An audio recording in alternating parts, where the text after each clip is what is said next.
the Bonneville County as a request to amend the zoning ordinance on a parcel of land from A1 agricultural to RA2 residential agriculture. The request is being made by Austin and Alexis Amrein on behalf of Thomas and Debra Jensen, the property owners, on property located on the north side of North Riverfront Drive, east of the Snake River, and west of North 5th West and 81st North, and north of the existing Hyde Subdivision. The Planning and Zoning Board heard this matter on December 8th, 2021, and recommended approval of the rezone request on a unanimous vote. A subsequent hearing was held by the Bonneville County Commissioners on January 5th, 2022, after having reviewed the testimony, the zoning ordinance, and the comprehensive plan. The reference information submitted, the commissioners make the following findings. 1, the property is shown as agriculture on the county zoning map. 2, the parcel is rectangular in shape and is currently designated as a suburban mixed-use area on the comprehensive plan of the Bonneville County, as is the adjacent lands on all sides of the parcel. The property is adjacent to land that is zoned A1 and RA4. There is land in the immediate area that is zoned RA2 and RA1. There are multiple residentially used properties in the immediate area. That the owner has proposed uses which require that the tract be zoned RA2 to be developed. It is proposed that the property be developed into residential lots that range in area between 1 acre to 5 acres or greater. There is also a need that adequate services be provided, such as water and sanitary sewer system that complies with health regulations. Central sewer is not mandatory in the suburban mixed use land use designation unless it is a higher density development. Conclusions. The suburban mixed-use land use designation was intended for limited application in outlying rural locations that are near to substantially developed area outlying in urban areas. The purpose is to provide a more open and mixed-use development zone and to provide suitable places and conditions for non-farm home sites and limited service commercial uses. These areas are intended for permanent suburban residential character.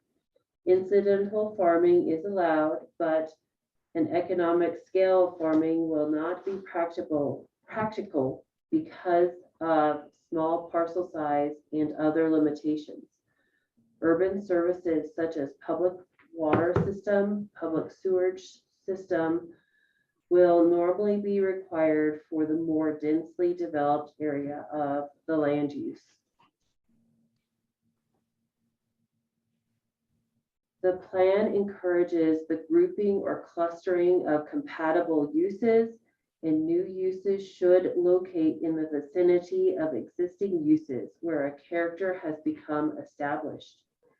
This area of Bonneville County has been partially designated as rural residential for many years, with the development locating in the area.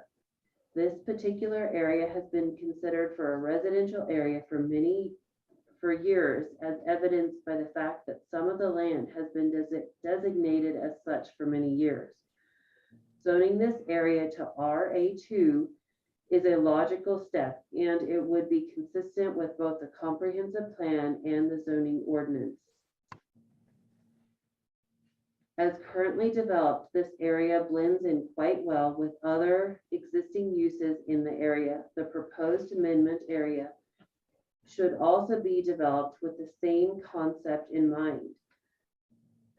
with a majority of the property being developed with larger lot sizes, the parcel is proposed for the RA2 zone, which allows for lots as small as 1 acre.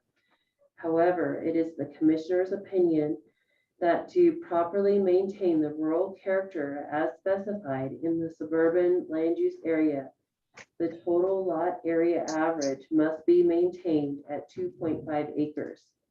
This would allow the future use to continue to blend while still providing some mixing in the area as well as a variety of lot sizes. The comprehensive plan of Bonneville County requires that we are to protect the general health, safety, and welfare of the citizens. That it has been determined by this board that the proposed use could affect the local residents unless appropriate steps are taken to mitigate any potential adverse effects, present or future. The approval of this amendment will be conditioned upon the following facts. 1, that whereas the average lot size is required to be 2.5 acres, that individual septic tanks will be considered as opposed to requiring a community system. 2, irrigation water for landscaping must be provided. 3, the comprehensive plan requires upon rezone and platting that a central water system with fire hydrants be provided, in that whereas there is not a viable connection to a central water system to meet that need, and to construct a system is a financial burden that might not be practical for a 6.2 acre parcel with a 2.5 acre average density limitation. Or that if the central fire flow system is determined by the developer because of the cost as a developer's choice, that in lieu of a central water system with fire hydrants, the commission will consider in-home fire sprinkler systems being installed for all homes on lots of less than 5 acres. 5, the developer must submit and have approved a subdivision plat prior to issuance of building permits for construction to verify compliance with the requirements as specified in this decision. Then decision. Based upon the above facts, it is the decision of the Bonneville County Commissioners that the request for the amendment from A1 to RA2 be approved, provided that the limitations and restrictions as listed above are complied with. And the zoning administrator is hereby notified the applicant the decision of the board. Any questions? Questions, Michelle? No, thank you. Pretty much reflects all the things I brought up. Yeah, mine too. We have a motion. I make a motion that we approve the findings of facts as presented to us. We have a second. I second the motion. All in favor? Aye. Aye. Okay, if you can get a certified copy of this or a signed copy of this to the applicants if they want one. And thank you. Thank you. The other thing we have is the hearing on public works plat fees, plat review fees. I'll read the notice of public hearing. It's pursuant to the provisions of Idaho Code 63-1311A. The Board of Bonneville County Commissioners will hold a public hearing at 10 a.m. January 19th, 2022 at the Commissioners Hearing Room located in the Bonneville County Courthouse at 605 North Capitol Avenue, Idaho Falls, Idaho, 83402, for the purpose of considering and fixing the following Bonneville County fees. Bonneville County Public Works plat review fees. The plat final fees. Number 1, the final plat fee will be $350 plus $50 per lot in the plat. In the plat, review fees cover first, second, and third reviews. Reviews not corrected by the third review will be charged the full fees for a fourth review, regardless of the amount of corrections. 2, the improvement drawings review The flat review fee is $250 plus $20 per lot in the plat review fees. Cover the first, second, and third reviews. Reviews not corrected by the third review will be charged the full fees for the fourth review, regardless of the amount of corrections. This was published January 7th and 14th, 2022 in the Post Register. To begin with, Lance Bates, our Public Works Director, if you could go ahead and explain your justification for these fees. So the fee justification involves contracting out the plat review fees. We're contracting out to a local surveyor instead of having an in-house surveyor do it. Because of the contracted price, it's anticipated that these new fees will cover the cost of what it costs the county to have the plats reviewed. The minimal amount that it may not cover will be covered by the increase in the improvement drawing review fees. So pretty much a net neutral, basically fee supported instead of property tax supported Correct, yes. tax. Okay, any questions? I don't have any. I think this has been needed. I appreciate you getting it set up.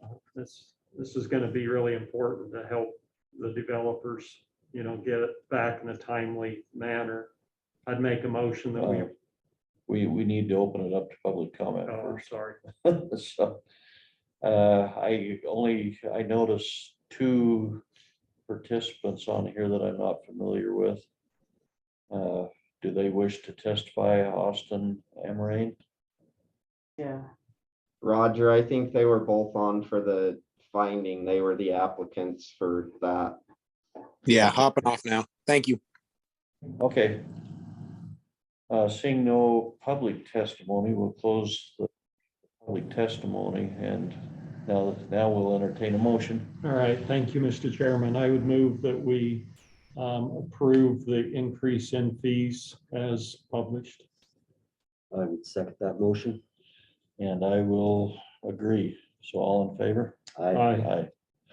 Okay. Go ahead and get those adjustments made, Lance. Okay. I will get them adjusted and get the documents on the website as fast as I can. What else have we got? Can I share with you an issue I've got, Lance, before you get into yours? Then I can log off. Let me get back to it. So if you'll remember 2 or 3 weeks ago when we had Fish and Game in, was talking about that road 115th, is that what it is? Out to Ryrie Reservoir. Like the road, the continuation of Lincoln from 115 eastward. I had a neighbor in here that fishes that a lot. He said then that he would work on getting the word out. And I just wanted to share with you, they went to, see if this will work.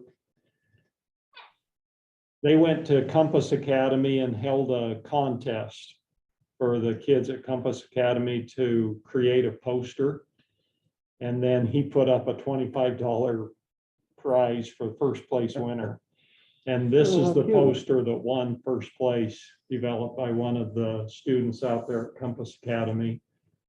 The QR code down here, if you scan that, that takes you to the Idaho Fish and Game website for their trespass information.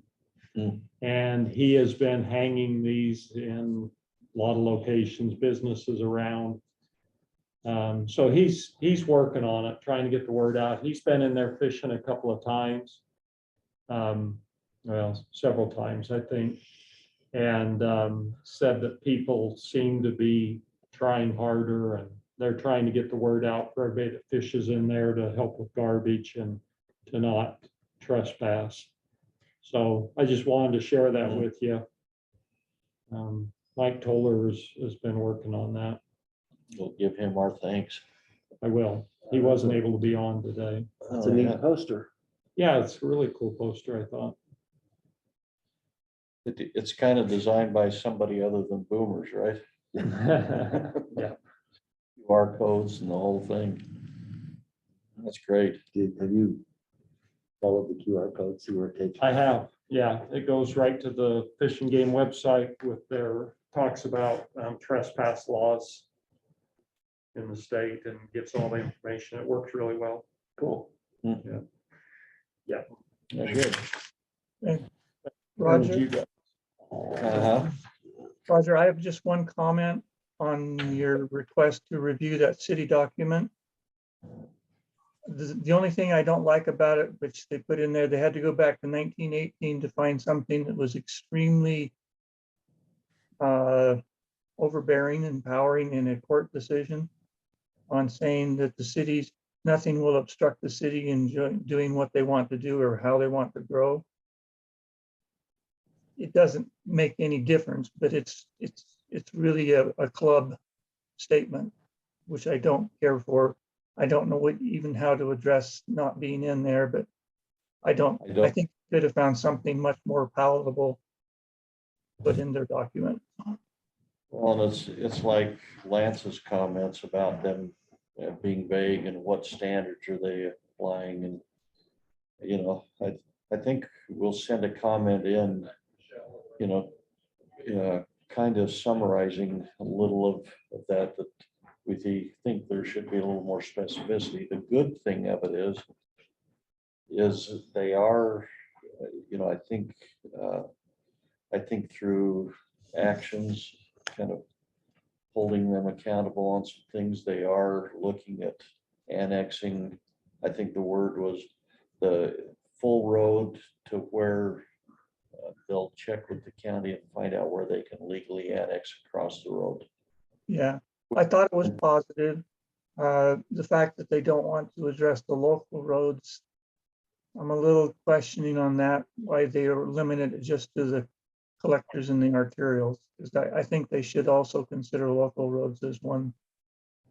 Well, one step at a time, because I think they're going to find out our access permit on local roads when they come on a couple of those.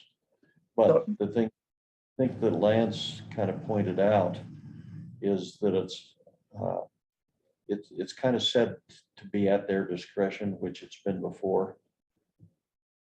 Yeah, they put the wiggle in there so they can opt out if they want. So That's what I was gonna say. Really, the only comments I had, I thought there were some good things, but you look at some of their statements, like it's intended to provide guidance. And when possible, it's just, they've written this document, but really they're still saying, basically, we're gonna do what we want to. I know. So anyways, but I think they'll get better with our new policy, so. in the long run, our access, where we pass that ordinance for access, is the best club